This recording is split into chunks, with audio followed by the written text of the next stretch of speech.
ആദ്യം ശ്രീ സുഭാഷ് ബാബു, ഞാൻ പറഞ്ഞതുപോലെ വിമുക്തി നമ്മുടെ പദ്ധതികൾ ഒരുപാടാണ് സംസ്ഥാന സർക്കാരിനെ സംബന്ധിച്ച്.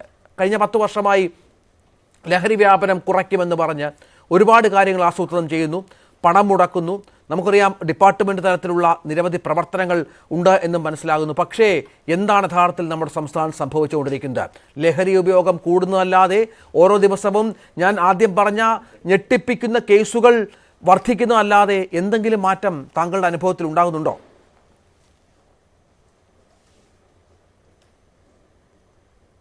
അനുഭവത്തിലുണ്ട്. പക്ഷേ ഇപ്പോൾ അടുത്ത കാലത്ത് ഉണ്ടാവുന്ന നമ്മുടെ അനുഭവങ്ങളൊക്കെ അതിന് വിപരീതമാണെന്ന് മാത്രം. മുമ്പൊക്കെ കാര്യങ്ങളൊക്കെ വന്നു കഴിഞ്ഞാൽ നിയന്ത്രിക്കാൻ ഒരു പരിധിവരെ നമ്മുടെ ഇവിടുത്തെ ഭരണ സംവിധാനങ്ങൾക്ക് സാധിച്ചിരുന്നു.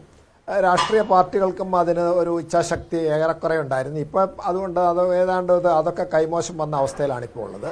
കാരണം ഇതിനിപ്പം പല പേരുകളിൽ ഇതിങ്ങനെ ലഹരി വിരുദ്ധ പ്രചാരണം എന്ന് പറയുന്നതല്ലാണ്ട് ഒരു ഭാഗത്ത് ലഹരിയെ തന്നെ ഗവൺമെൻറ് പ്രോത്സാഹിപ്പിക്കുന്നു. ഭരണഘടനയെ പറയുന്നത് ഘട്ടം ഘട്ടമായി മരുന്നിൻ്റെ ആവശ്യങ്ങൾക്കല്ലാത്ത ബാക്കിയുള്ളതിന് എല്ലാ മരുന്നുകളും ആൽക്കഹോൾ ഉൾപ്പെടെ എല്ലാം ഒഴിവാക്കണമെന്ന് പറയുന്നതിന് വിപരീതമായിട്ട് പ്രവർത്തിക്കുമ്പോൾ നമ്മളെങ്ങനെ ലഹരിയെ നിയന്ത്രിക്കാൻ സാധിക്കും? അപ്പോൾ നമ്മൾ പറയും മൊബൈൽ ഉപയോഗം വീട്ടുകാരും നല്ല ഉപയോഗിക്കുന്ന മറ്റാളുകളും അത് കുറച്ച് മാർഗദർശനം കാണിച്ചു കൊടുത്തിട്ട് കുട്ടികളെ നിയന്ത്രിക്കാൻ പറയുന്നുണ്ട്. ഇവിടെ അതല്ല, ലഹരി കഴിച്ചോളൂ എന്ന് വീട്ടുപടിക്കൽ എത്തിച്ചു കൊടുക്കുന്ന സംവിധാനങ്ങളുണ്ടായതിനു ശേഷം ലഹരി പാടില്ല എന്ന് ഇടത്ത് കൈ കൊണ്ട് പറയുകയും വലത്ത് കൈ കൊണ്ട് ഇത് ഫീഡ് ചെയ്യുകയും ചെയ്യുന്ന ഒരു സംവിധാനമല്ല ഇവിടെ ഉള്ളത്. എങ്ങനെയാണ് ഇത് നിയന്ത്രിക്കാൻ പറ്റുക? അപ്പോൾ ഈ ഭരണ സംവിധാനങ്ങളെ സംബന്ധിച്ച് ലഹരി ഇങ്ങനെ വ്യാപിപ്പിച്ചു കൊണ്ടുവരുന്നതിൻ്റെ ഇടയിൽ ഇതേമാതിരി അവർക്ക് കാര്യമായിട്ട് ഏതെങ്കിലും രീതിയിൽ ഇടപെടാൻ സാധിക്കാത്ത ഈ ലഹരി, അതായത് NDPS ഉൽപ്പന്നങ്ങൾ വ്യാപകമായിട്ട് വരുന്നു, അത് ഉപയോഗിക്കുന്ന പ്രത്യേകിച്ച് യുവതലമുറയാണ്. കാരണം പ്രായമായവരെ വലുതായിട്ട് ഇത് സ്വാധീനിക്കുന്നില്ല, ഒരു പരിധി വരെയേ ഉള്ളൂ. പക്ഷേ കുട്ടികളിൽ സംബന്ധിച്ച് എന്താണെന്ന് പറഞ്ഞാൽ അവരെ ഈ ചെറിയ 12 മുതൽ 18 വയസ്സ് വരെ, ഇപ്പോൾ അത് കാണിച്ചിട്ടുള്ളൂ, 12-14 വയസ്സുള്ള കുട്ടികളല്ലേ ഇപ്പം ഉപയോഗിക്കുന്നതും അവർ തന്നെയാണ്. അപ്പോൾ അവരെ സംബന്ധിച്ചിടത്തോളം എന്താ പറയുക, അതൊരു പരീക്ഷണത്തിൻ്റെ കാലഘട്ടമാണ്. എന്ത് കണ്ടാലും അത് അനുഭവിച്ച് നോക്കുക, എന്ത് കണ്ടാലും പരീക്ഷിക്കുക. സാഹസികമായ ജീവിതമാണ്, ആസ്വാദനമാണ്, സന്തോഷമാണ് അവരുടെ ഈ സമയത്തെ പ്രധാന മുഖമുദ്ര. അവരുടെ ആവശ്യം അതാണ്. അതിനു വേണ്ടിയിട്ട് എന്താണ് കിട്ടുന്നത് എന്നുള്ളതിന് പോകും. ഇത് ലഭ്യതയാണല്ലോ സാർ പ്രധാന പ്രശ്നം. കാരണം ഇപ്പോൾ പത്രം തിരുവല്ലയിൽ നിന്ന് വരുന്നൊരു വാർത്ത, മുഹമ്മദ് ഷമീർ എന്ന 39-കാരൻ അറസ്റ്റിലായി. ഇയാളുടെ പണി തിരുവല്ലയിലെ പ്രൊഫഷണൽ കോളേജുകളടക്കം ഈ ലഹരി വിതരണം ചെയ്യുക എന്നുള്ളതായിരുന്നു. ഇയാൾ എങ്ങനെയാണെന്നറിയാമോ ഈ ലഹരി വിതരണം ചെയ്തിരുന്നത്? ഇയാളുടെ 10 വയസ്സുള്ള മകന്റെ ചുറ്റും കെട്ടിവെച്ചാണ്, ഈ ലഹരി കെട്ടിവെച്ചാണ് ഇയാൾ പോലീസിന്റെ പിടിയിലും എക്സൈസിന്റെ പിടിയിലൊന്നും പെടാതെ ഇത്തരത്തിലുള്ള പ്രവർത്തനങ്ങൾ നടത്തിയിരുന്നത്. ഇയാൾക്ക് ഇത് എവിടെ നിന്ന് ലഭിച്ചു എന്ന കാര്യത്തിലൊക്കെ ഇപ്പോൾ അന്വേഷണം നടന്നു വരികയാണ്. പക്ഷേ എത്ര ഞെട്ടിപ്പിക്കുന്ന തരത്തിലാണ് ഈ സംവിധാനം പ്രവർത്തിക്കുന്നത്? ഏതൊക്കെ മേഖലകളിലാണ്, ഏതൊക്കെ തരത്തിലാണ് കുട്ടികളിലേക്ക് എത്തുന്നത്? ഇതെങ്ങനെ തടുക്കാൻ കഴിയുമെന്നാണ് ഇതിന്റെ പ്രധാന പ്രശ്നം.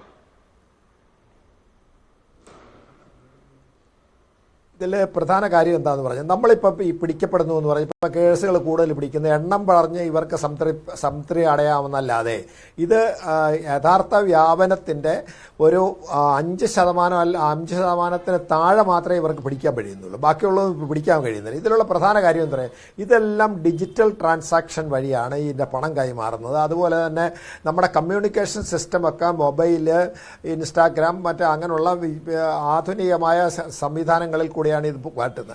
അത് നമ്മൾ മോണിറ്റർ ചെയ്യാൻ നമുക്കെന്താ സംവിധാനം ഉള്ളത്? സംവിധാനം ഇല്ല എന്ന് പറയാം. കാരണം അവരെ സംബന്ധിച്ചിടത്തോളം അവർ ബോഗസ് ID ഉപയോഗിക്കുന്നുണ്ട്, പിന്നെ ഫാൾസ് ID ഉപയോഗിക്കുന്നുണ്ട്, അതുപോലെ തന്നെ ഇൻ്റർനാഷണൽ ID ഉപയോഗിച്ചിട്ട് പിന്നെ സിമ്മൊക്കെ ഉപയോഗിച്ചിട്ട് അവർക്ക് ചെയ്യുന്നുണ്ട്. ഇതൊക്കെ സംവിധാനം വേണമെങ്കിൽ എന്ത് ചെയ്യണം? നമ്മൾ ഈ ഫോൺ സംവിധാനങ്ങളെ മോണിറ്റർ ചെയ്യുന്ന ശക്തമായ ഒരു സംവിധാനം കൊണ്ട് മാത്രമേ ഇതിൻ്റെ സോഴ്സ് കണ്ടുപിടിക്കാൻ പറ്റുള്ളൂ.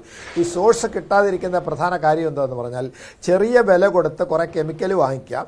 ആ കെമിക്കല് ലാബിൽ അത് പ്രിപ്പയർ ചെയ്തതിന് ശേഷം എന്താണെന്ന് പറഞ്ഞാൽ 30 രൂപയ്ക്ക് വാങ്ങിക്കുന്ന സാധനം 300 രൂപയ്ക്കോ പിന്നെ 600 രൂപയ്ക്കാണ് അവർ വിൽക്കുന്നത്. അപ്പോൾ അവരെ സംബന്ധിച്ചിടത്തോളം എന്താണെന്ന് പറഞ്ഞാൽ കുറേ പിടിച്ചു പോയാലും അവർക്ക് പ്രശ്നമൊന്നുമില്ല. കാരണം ലാഭം അത്ര ഭീകരമായ ലാഭമാണ്. അപ്പോൾ അവർക്ക് എന്താ പറഞ്ഞാൽ അവരിലേക്ക് എത്തരുത്. അതിന് വേണ്ടിയിട്ട് വളരെ വിദഗ്ധമായ രീതിയിലാണ് ഇതിൻ്റെ വിപണനവും ഈ കടത്ത് നടത്തുന്നത് എന്താ പറഞ്ഞാൽ ഒരു ഭാഗത്ത് നിന്ന് അടുത്ത ഇതിലേക്ക് എത്തുന്നത് കഴിഞ്ഞാൽ ഈ ഉൽപ്പാദിപ്പിക്കുന്ന ആളുകളോ വിതരണത്തിൻ്റെ പ്രധാനപ്പെട്ട വ്യക്തികൾക്കോ ഇതുമായിട്ട് യാതൊരു ബന്ധവുമില്ല. അവരെ കണ്ടുപിടിക്കാൻ പറ്റാത്തൊരു സംവിധാനത്തിലാണ് ഈ കാര്യങ്ങളൊക്കെ നടക്കുന്നത്.